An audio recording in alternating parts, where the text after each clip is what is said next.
This week on FiTech's Tech Tuesday, we're going to go over additional features within the FiTech handheld controllers.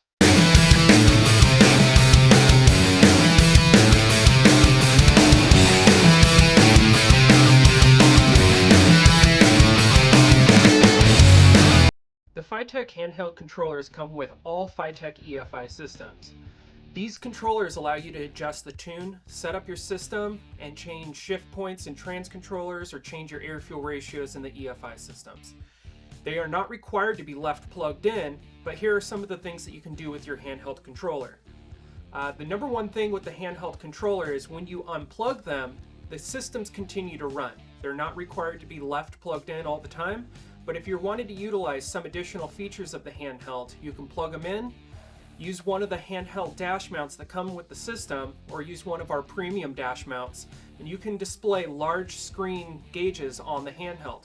You could select between 1 to 4 of them, and they'll show up large in a digital format. So on the EFI systems, you can put RPM on there.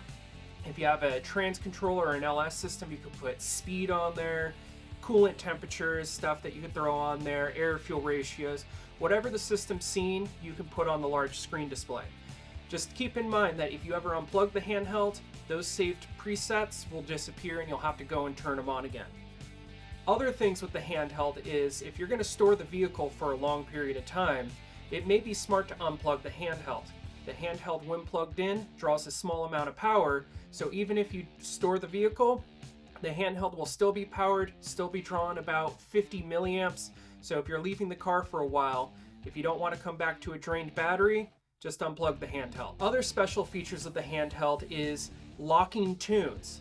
Under the display setup section of the handheld at the bottom, there's a setting called calibration unlock.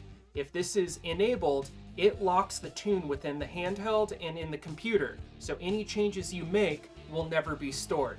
So if you're trying to make changes or you're finding that a setting keeps reverting, go back to that display setup, find the calibration unlock, make sure it's disabled, which will allow you to then adjust everything in the system.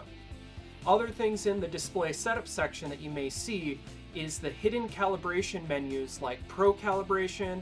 If you have a power adder system, you may see the power adder menus.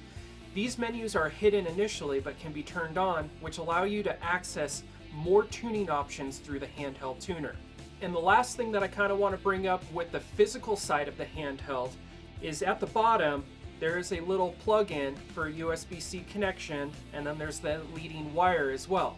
When you're plugging in your handheld, you can choose either location to plug into. It doesn't have to be one or another. So if you're mounting the handheld into a dash, you could actually take this cable off by splitting the case of the handheld. It's just snapped together, pull it off, and then you could recess it into the dash if you wanted to, and then plug in through one of the bottoms, or you could even move the wire straight back and not run a backside off of it. But that's some little custom stuff that you can do with the handheld. I've also seen online where there's some custom holders that people have 3D printed. So there's a lot of things you can do with the handhelds from the secondary side of things too. I hope that answers anything that you had as far as a question with the handheld tuners from FiTech. If you have any other questions, please comment them down below or visit our website at FiTech EFI for more content.